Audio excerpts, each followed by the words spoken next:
Trump భయపడ్డా, వణికిపోయాడా? నిన్నటిదాకా గంభీరమైన ప్రకటనలు చేసినటువంటి ట్రంప్ అమెరికా వణికిందా? ఎందుకంటే ఓ పక్కన ఇరాన్ మీదన ఇజ్రాయెల్ దాడులతో ప్రారంభమై గత 12 రోజుల నుంచి యుద్ధం పతాక స్థాయికి చేరింది. ఇరాన్ ఇజ్రాయెల్ మీద ఎప్పుడైతే స్ట్రైక్స్ చేసిందో దానికి ప్రతీకారంగా ప్రారంభించినటువంటి యుద్ధం కంటిన్యూ అవుతూ ఉంది. ఈ మధ్యలో వాళ్ళ అణుస్థావరాలకు సంబంధించినటువంటి ధ్వంసం, తర్వాత నేను ఎయిర్ బేసుల ధ్వంసం, ఇవన్నీ జరిగినాయి. తర్వాతన వాళ్ళ అణుస్థావరాల ధ్వంసం అమెరికానే B-2 బాంబర్లతో చేసుకొచ్చింది.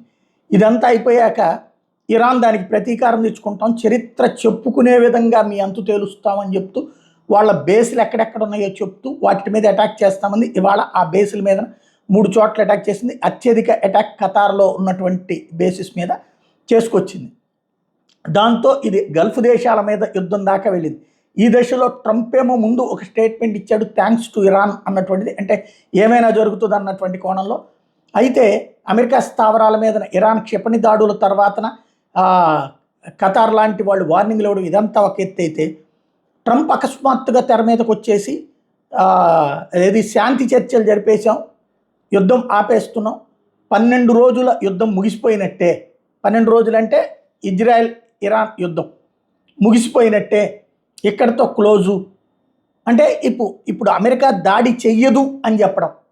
అదే జరిగిందంటే ఇరాన్ చెప్పినట్టు చరిత్రలో అమెరికా అసమర్థ దినంగా మిగిలిపోతుంది. ఎందుకంటే అమెరికన్ ఎయిర్ బేస్ల మీద దాడి చేశాక ఏమీ లేదు, యుద్ధాన్ని ఆపేస్తున్నాం అని చెప్పడం, అంటే అణుస్థావరాల మీద దాడి చేయడం ఇవన్నీ చేసిన తర్వాతన ఇరాన్ అటాక్ చేశాక నేను చర్చలు జరిపాను, ఇక్కడతో ఏమీ ఉండదు, కంప్లీట్ శాంతే ఇక అని చెప్పడం. మేబీ ఆయనకి నోబెల్ అవార్డు రావచ్చేమో, ఎందుకంటే ఇది అణుయుద్ధానికి దారితీయచ్చు, లేదంటే పెను విధ్వంసానికి దారితీయచ్చు అనుకుంటున్నటువంటి సందర్భంలో భారత్ పాకిస్తాన్ల మధ్య యుద్ధాన్ని ముగించాను అని చెప్పినట్టు ఓ పక్కన ఏది నేనే ముగించానని చెప్పాడు, ఆ తర్వాత వాళ్ళిద్దరే మాట్లాడుకున్నారని చెప్పాడు, దాంతో నోబెల్ అనుకున్నాడు. ఆయన వల్ల అదైతే సాధ్యం కాదు, ఎందుకంటే ఆ వెంటనే వెళ్ళి B-2 బాంబర్లతో ఈ దాడులు చేశారు కాబట్టి.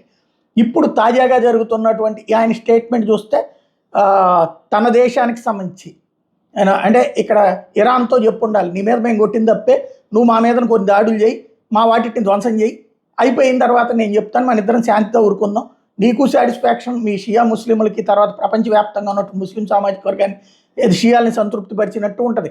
అదే సందర్భంలో నేను యుద్ధ విరమణ చెప్పేస్తాను, తద్వారా నాకు ఇప్పుడు నోబెల్ శాంతి బహుమతికి నువ్వేమన్నా సిఫార్సు చేయని ఏమన్నా అడిగాడేమో, ఎందుకంటే పాకిస్తాన్ ఏది తీవ్రవాదులను పెంచి పోషించే పాకిస్తాన్ ఆయనకి నోబెల్ అవార్డుని సిఫార్సు చేసింది కదా. అట్లాగే మరికొన్ని తీవ్రవాద సంస్థలను పుట్టించి పెంచి పోషిస్తున్నటువంటి ఇరాన్ ఇప్పుడు తను కూడా ఆయన నోబెల్ బహుమతికి సిఫార్సు చేయొచ్చు, ఎందుకంటే దెబ్బతిన్నాక కూడా తోక ముడిచినటువంటి అమెరికా అన్నటువంటి కోణాన్ని కంట్రోల్ చేయడానికి తనకు నోబెల్ బహుమతిని పాయింట్ ఆఫ్ వ్యూలో ఏమన్నా ట్రంప్ ఇట్లాగే చేశాడా?